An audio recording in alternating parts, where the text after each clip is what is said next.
My name is Anya Sharma. I'm a landscape architect, a career I chose because I believe in the power of structure to create peace. I design gardens, public parks, and private sanctuaries, spaces where lines and light and living things come together to make a person feel held, safe, and free to breathe. I live in a small apartment overlooking the harbor in Port Blossom, a city that always seems to be wrapped in a soft, forgiving mist. For years, my life has been about building walls, not to keep people out, but to create sheltered places where beautiful things, like my daughter, can grow. Her name is Maya, and she is 11 years old. She has my quiet nature, but a spirit that is entirely her own, bright and inquisitive. Her greatest pride, the feature everyone noticed first, was her hair. It fell past her waist in a cascade of warm copper, the kind of color that seemed to hold the last light of an autumn sunset. It was her comfort blanket, her curtain, her crowning glory. And she loved it with a fierce, tender possessiveness that I understood completely. The story of how that love was violated begins, as these things often do, with family. It was the weekend of my niece Chloe's 12th birthday. My sister, Nina, always hosted extravagant parties, less for the children and more for the parental audience. I was scheduled for a final consultation on a new city park project that Saturday, a meeting I couldn't reschedule. So Maya, brimming with excitement, went ahead of me to my parents' house, where the party was being held. The morning was a flurry of joyful preparation. Maya had been planning her outfit for weeks, but her real focus was her hair. She'd saved pictures on my tablet, sketching out ideas in her notebook. "Mama," she'd said a month earlier, her expression serious, "I don't want to just have it in a ponytail. I want it to be special. For Chloe." I knew what special meant. It was a code word for an experience beyond our usual routine. I worked long hours to afford our little two-bedroom apartment and Maya's art classes. Luxuries were few and far between. But seeing the hopeful, earnest light in her eyes, I couldn't say no. I took on an extra freelance design project, working late into the night for 2 weeks, fueled by coffee and the thought of her smile. The $200 I saved felt like a small price for her happiness. I booked her an appointment at a place downtown called the Gilded Fern, a boutique salon where the stylists treated hair like a canvas. Maya was mesmerized. She sat in the plush chair, describing her vision to a woman with kind eyes and lavender-streaked hair. She wanted a waterfall of delicate braids, interwoven with the tiny blue forget-me-nots she'd painstakingly picked from our window box. "And can you make the rest of it look like mermaid waves?" she'd asked, her voice a reverent whisper. When the stylist was finished, I felt my breath catch. Maya looked ethereal. The tiny blue flowers were like stars scattered through the rich copper of her hair. The waves cascaded down her back, shimmering under the salon lights. She looked in the mirror, and for a moment, she was speechless. Then a slow, radiant smile spread across her face. It was the kind of pure, unadulterated joy that could light up a room. "Do you think Chloe will like it?" she asked, gently touching one of the braids. "She'll love it," I promised, my heart swelling. "You look breathtaking, my love." She'd also made Chloe a gift, a beautiful, hand-painted jewelry box, decorated with scenes from their favorite fantasy novel. She wrapped it herself in paper she'd marbled with blue and gold ink. She was so proud, so full of love and anticipation. I dropped her off at my parents' sprawling suburban house, kissing the top of her beautifully braided head. "I'll be there as soon as I can," I said. "Have fun." She waved, her face glowing, before disappearing through the front door. I drove away with the lingering scent of her floral hairspray in my car, a feeling of deep contentment settling over me. I believed she was safe. I believed she was with people who loved her. It was a profound, catastrophic miscalculation. When I pulled into my parents' driveway later that evening, the sun was setting, casting long, melancholic shadows across the perfectly manicured lawn. The party was winding down. A few stray balloons bobbed listlessly against the porch ceiling. A knot of unease tightened in my stomach. It wasn't a premonition, just a subtle wrongness in the air, the kind of atmospheric shift you only recognize in retrospect. Then, the front door opened and Maya stepped out. For a disorienting second, I didn't recognize my own child. The cascade of copper, the intricate braids, the tiny blue flowers, they were all gone. Her hair was butchered. It wasn't just cut, it was hacked, savagely and without care. Jagged pieces stuck out at odd angles, some barely reaching her chin, others brushing her earlobes. It looked like someone had taken a pair of dull garden shears and attacked her in the dark. She walked towards the car with her shoulders hunched, her head bowed, as if trying to make herself invisible. Her steps were small and unsteady. "Maya?" I said, my voice sounding distant as I climbed out of the car. My own legs felt unsteady. "Honey, what happened?" She looked up, and the forced, wobbly smile she gave me shattered my heart into 1,000 pieces. She was trying to be brave for me. That was the part that broke me. "They cut it," she whispered, and then her fragile composure crumbled. A terrible, ragged sob tore from her throat, and she launched herself into my arms. My mind went blank with a white-hot shock. "They cut it," I repeated, the words feeling alien in my mouth. I couldn't process anything beyond the horrifying sight of her mangled hair and the feel of her small, trembling body. She nodded against my chest, her words muffled by my coat. "Grandma Helen and Aunt Nina." I wanted to scream. I wanted to storm into that house and unleash a hurricane of rage, to shatter every piece of their curated, perfect life. But Maya was sobbing, clinging to me as if I were the last solid thing on earth. So I knelt on the cold asphalt of the driveway, wrapped my arms around her, and held her while she cried out all her pain and humiliation. After a few minutes, her sobs quieted to shuddering breaths. "Can we just go home, Mama?" she pleaded. A strange, preternatural calm settled over me. It was a cold, clear, dangerous stillness. "We're not going home yet," I said, my voice even. That placid tone scared me more than any shout could have. I took her hand, its smallness a stark reminder of her vulnerability, and we walked back towards the house. I kept my other hand on her shoulder, a silent promise of protection. I have hoped someone would try to stop us, to offer some pathetic excuse. No one did. Inside, the scene was one of bewildering normalcy.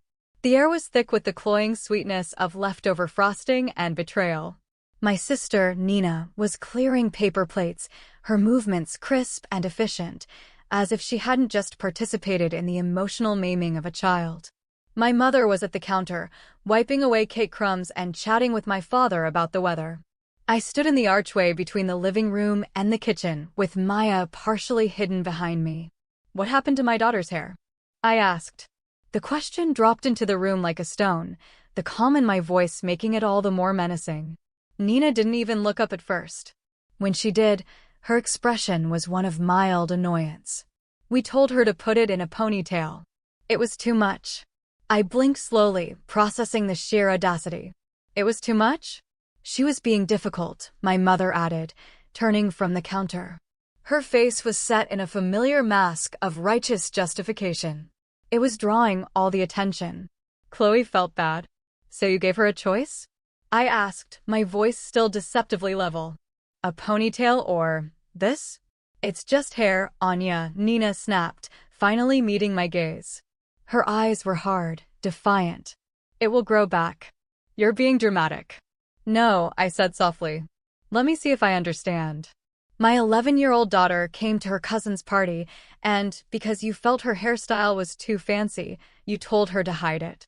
When she refused, you decided the appropriate response was to hold her down and chop it off." Their defense came in a torrent of overlapping, self-serving excuses. "Chloe was crying," Nina insisted. "She saw Maya's hair and felt her own was plain." "You think that's fair? You parade Maya around in these salon styles you know we can't afford." "What were you trying to prove?" My mother chimed in, her voice rising. "That you're a better mother? That you have more money? You embarrassed us." She was showing off, and she needed to learn a little humility. I stared at them, at my mother and my sister, the two women who were supposed to be my family. They spoke of Maya not as a child, not as their granddaughter and niece, but as a rival, a threat to be neutralized. The little girl who had so carefully picked flowers and marbled paper out of love for her cousin was being painted as a malicious competitor. A strange numbness spread through my hands, up my arms. I was looking at them, but I was seeing a pattern that stretched back decades. I'm taking her home, I said, my voice flat. I didn't wait for a reply. I turned, took Maya's hand again, and led her out of that house for the last time. She was still wiping tears from her face with the back of her other hand. I buckled her into her seat, the silence in the car thick and heavy. Halfway home, she whispered, her voice fragile as spun glass, "Do you think it can be fixed, Mama?" My throat constricted, a knot of grief and fury tightening within me. I reached over and squeezed her hand. "We'll make it beautiful again," I said, forcing a certainty I didn't feel. "I promise." She nodded, a tiny, trusting gesture. That was the part that truly damned them. In spite of everything, she still believed the world could be made right. She still believed in my promises. I didn't scream. I didn't threaten. I didn't even cry. Not then.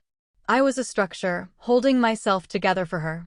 But inside, the foundations were cracking, and I knew, with a chilling certainty, that I was about to bring the whole rotten edifice of our family crashing down. People talk about red flags as if they are bold, obvious warnings. A crimson banner snapping in the wind.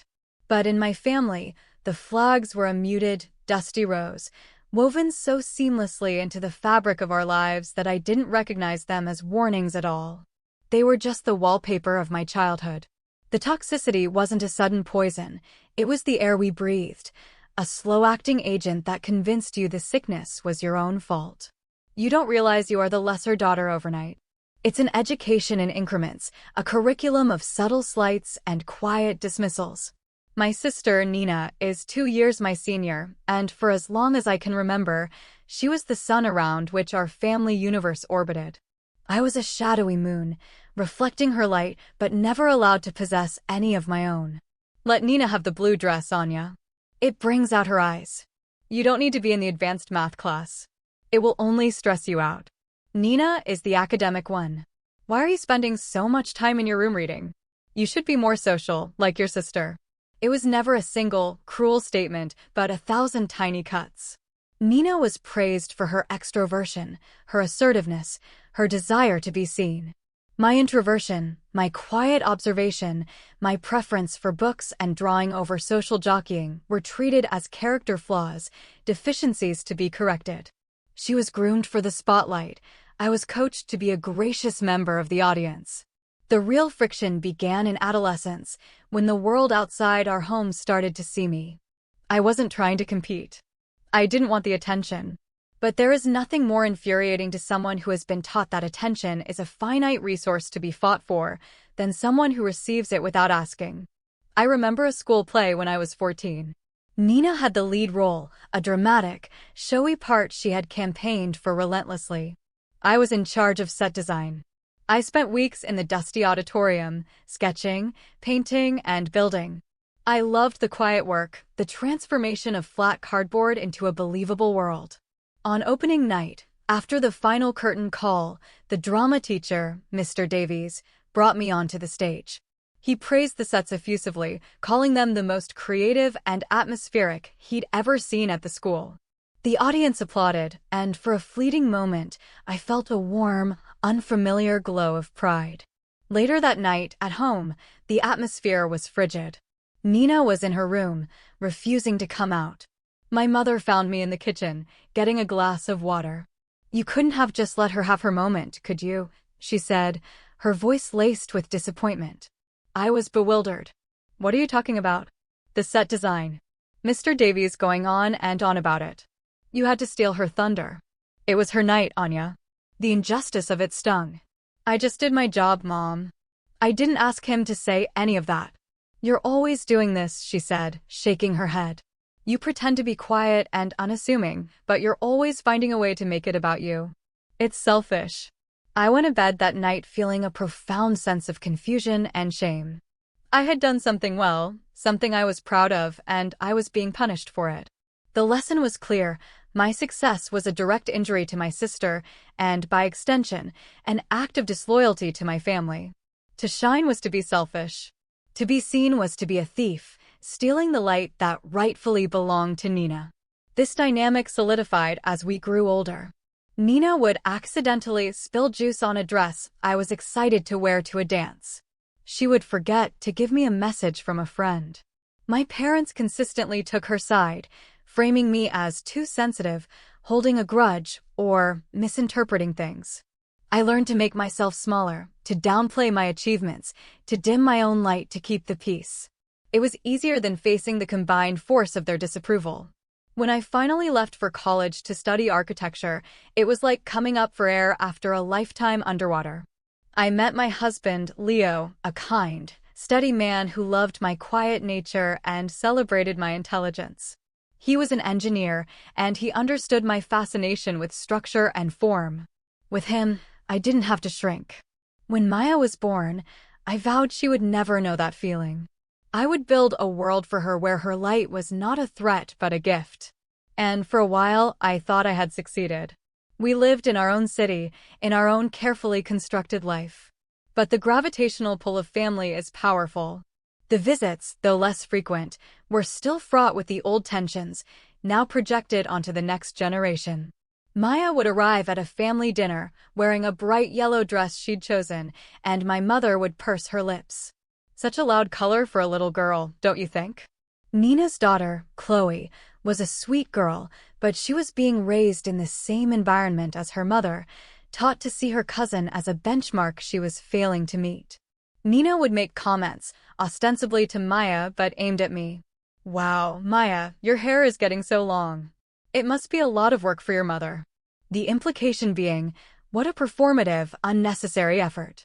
I tried to deflect, to protect Maya from the undercurrents, but children are more perceptive than we think. They absorb the unspoken rules, the simmering resentments. I saw Chloe starting to mimic her mother's envious glances. I heard the faint echo of Nina's competitive whispers in her daughter's voice. I see it now so clearly. I thought that by building my own life, I had created a safe harbor. I didn't realize I was just docking my little boat in the same toxic water, foolishly believing the tides had changed. The attack on Maya's hair wasn't a sudden squall. It was the inevitable tidal wave, the culmination of a lifetime of jealousy, resentment, and a family system that demanded one light be extinguished so another could shine brighter. They didn't just cut my daughter's hair. They were trying to cut her down to a size they could tolerate, the same way they had always tried to cut me down. And in that moment, in my car, holding my weeping child, I knew I could no longer pretend the water was safe. I had to get her out, and if it meant burning the whole harbor down, so be it. The first thing I did when we got home was run a warm bath for Maya. I added her favorite lavender oil, and the steam filled our small bathroom with a calming scent. She sat in the water, listless, while I gently washed the loose, sharp strands of hair from her neck and shoulders. We didn't speak. The silence was a heavy blanket, and underneath it, I could feel my own cold, hard resolve beginning to solidify. After her bath, I wrapped her in the fluffiest towel I owned and sat her down on a stool in the kitchen. I made her a cup of chamomile tea with extra honey, her comfort drink. She held the warm mug in both hands, her hoodie pulled up over her mangled hair, her gaze fixed on the steam rising from the cup. She spoke without looking at me, her voice so soft it was almost swallowed by the quiet hum of the refrigerator. "They held me down, Mama." The words landed in the silent room with the force of a physical blow. I stopped stirring my own tea, my hand frozen in midair. "What did you say, sweetheart?" "They held me down," she repeated, her voice flat, devoid of emotion. It was the detached tone of a witness reporting a crime. "I told them no, I didn't want a ponytail. Aunt Nina said I was being a brat." She pushed me into a chair in the laundry room. "Grandma Helen," she held my shoulders.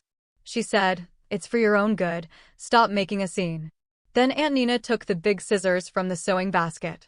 She finally looked at me, her eyes wide and dark. They were laughing. A chasm of ice opened in my chest. Laughing? Grandpa Richard came in. He just stood there eating a piece of cake. He said I'd thank them for it later, that a little humility never hurt anyone. She took a shaky breath. Chloe was there. She told them to cut the front pieces shorter. I sat down heavily in the chair opposite her. If I had remained standing, I think my legs would have given out. My vision tunneled. The cheerful yellow of our kitchen walls seemed to mock me. It was like they were all in on a joke, she whispered. A joke that I wasn't supposed to get. Every protective instinct in my body screamed. This wasn't a bad haircut. This wasn't a petty punishment. This was a coordinated, ritualistic humiliation. It was an assault, plain and simple. I reached across the table and took her small hands in mine. Maya, I said, my voice steady and clear. Listen to me very carefully. What they did to you is not a joke. It wasn't a punishment. It was wrong. It was a violation. I chose my next words with deliberate care. What they did is against the law. She looked up, a flicker of confusion in her eyes. Really? Yes. It's called assault. They restrained you against your will. They used force. They altered your body without your consent while you were crying out for them to stop. That is a crime. You're feeling that it was wrong? That's because you were right. It was. I let that sink in. I watched her process it, the idea that her feelings weren't an overreaction, but a valid response to a genuine transgression. We can report this, I said softly. We can go to the police. It is your choice, 100%. If you say no, we will never speak of it again. But if you say yes, I will walk in there with you, and I will not leave your side. She didn't answer right away. She chewed on her lower lip, her gaze dropping back to her mug. I saw a war of emotions in her young face, fear, shame, but also a burgeoning spark of anger. When she finally looked up, that spark had become a flame. Yes, she said, her voice firm. Let's do it. A wave of immense pride washed over me, so strong it almost brought me to tears. Okay, I said, nodding. Okay, we'll need to tell them everything you just told me. I paused. I wish we had proof. Maya tilted her head, a strange, knowing look on her face. We do, she said. Chloe filmed it. My blood ran cold. She what? On her tablet. She was holding it up the whole time, like she was making a movie. She was giggling. The cruelty of it was bottomless. They hadn't just done it, they had documented it, turning my daughter's trauma into a piece of family entertainment. I felt a surge of nausea. I handed Maya my phone. Do you think she would send it to you? I asked, my voice tight. Maya didn't hesitate. She found Chloe's contact and typed a simple, direct message. Hey Chloe. I know you filmed them cutting my hair. Can you please send me the video? My heart pounded as we waited. It seemed impossible. Surely, even a child would know better. 30 seconds later, the phone pinged. Chloe had replied. LOL okay. Attached was a video file. Together, we watched it. The clip was only 15 seconds long, shot from a low, wobbly angle. But it was more than enough. There was Maya, her face streaked with tears, her voice pleading, no, please stop, please don't. There was my sister, Nina, a grim smile on her face as she sawed through a thick lock of copper hair with silver scissors. There was my mother, her hands clamped firmly on Maya's small shoulders. In the background, my father's voice could be heard, clear as day, she'll thank you for it later. And through it all, the sound of Chloe's high-pitched giggling. We watched it in silence. When it was over, Maya didn't cry. Her face was a pale, determined mask. She looked at me, her eyes dry and resolute. Can we go now? We went straight to the Port Blossom Police Precinct. I didn't change out of my work clothes. Maya was still in her hoodie. The fluorescent lights of the station felt harsh and clinical after the warmth of our apartment. We were led to a small, private room to speak with a detective named Shin. She was a woman in her 40s with tired but intelligent eyes and a calm, no-nonsense demeanor. I explained the situation, and then Maya, in her own words, told her story. She was magnificent. She didn't cry or falter. She spoke with a clarity that was both heartbreaking and awe-inspiring. Then, she handed the detective my phone. Here's the video, she said, as if she were submitting a school project. Detective Chin put on a pair of headphones and watched it. Her expression barely changed, but I saw a muscle twitch in her jaw. She watched it a second time. When she was done, she placed the phone carefully on the table and looked at me, then at Maya.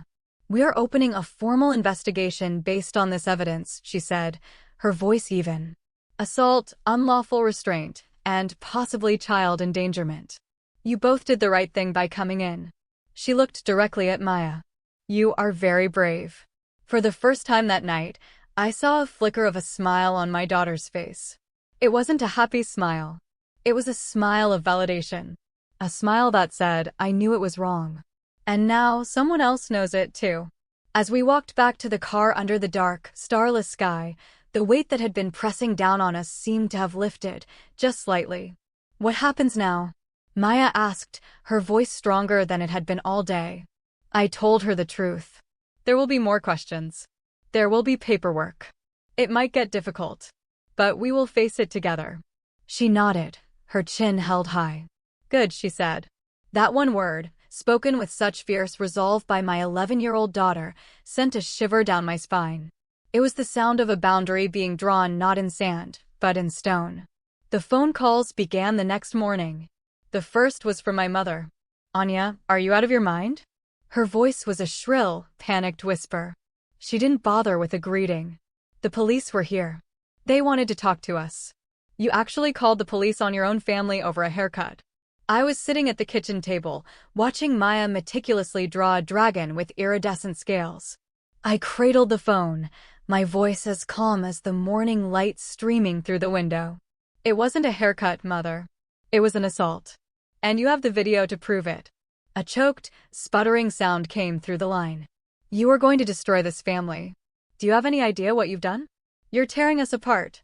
You should have thought about that, I said coolly, before you laid a hand on my child.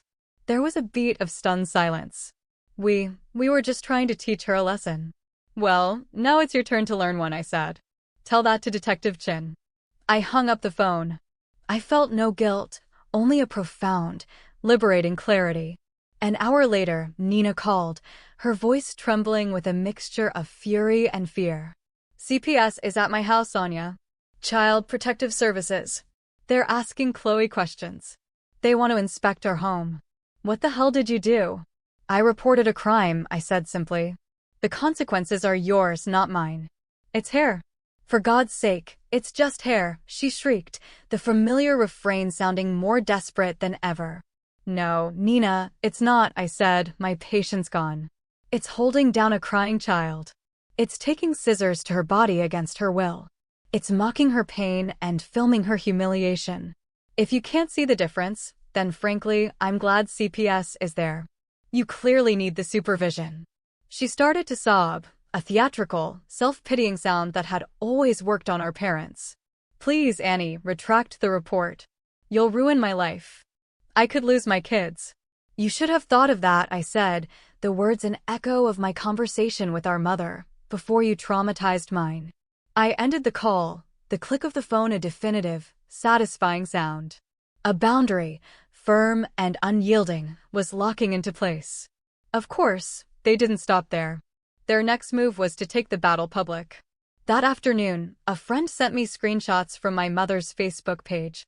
There it was, their carefully curated narrative, spun for an audience of sympathetic friends and distant relatives. A terrible misunderstanding, my mother had written. We were just playing a game with our granddaughter Maya, a makeover, and she took it the wrong way. Our daughter Anya has always been prone to dramatic overreactions, and sadly, she's dragging our sweet Maya into her instability. We love our family and are heartbroken by these false accusations. The comments poured in, a sickening chorus of support for them. I know Helen and Richard, they would never hurt a fly. Some kids are too sensitive these days. Praying for your family during this difficult time. Nina posted, too. My sister is weaponizing her daughter to settle old scores. It's tragic. All we did was give her a cute, modern haircut because she asked for one. I read the posts, the lies, the gaslighting, and felt a cold fury settle in my bones. I showed them to Maya. She scrolled through the comments, her small face hardening. They're all lying, she said, her voice quiet. I know, honey. They're going to get away with it. I looked at my daughter, at the strength in her young profile, and I made a decision. Not if we show them the truth. I took a deep breath. Maya, would you be okay if I posted the video? She looked up at me, and there was no fear in her eyes. Only a steely resolve that mirrored my own. Please do it, Mama. So I did. I didn't write a long, emotional rant. I didn't engage with their lies. I simply wrote, My mother calls this a game. My sister calls it a cute, modern haircut.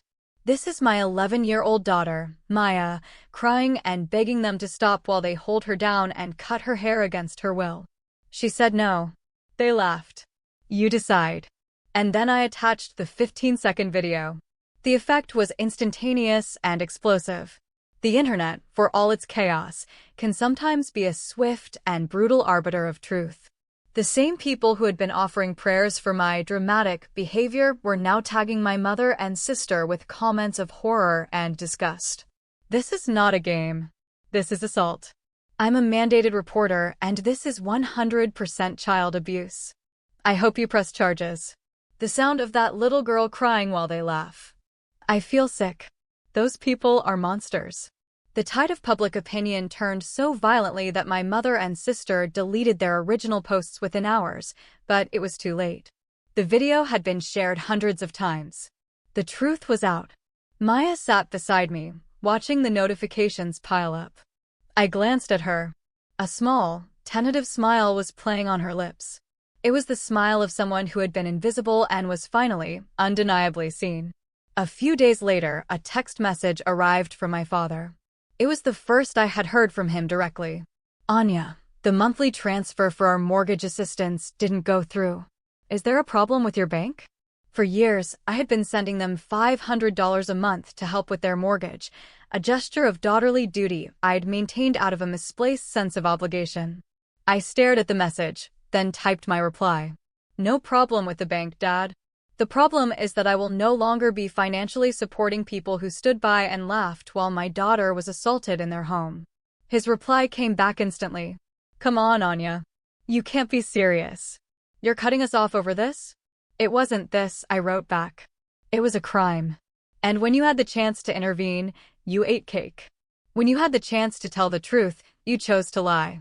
The arrangement is terminated, effective immediately. Do not contact me or Maya again.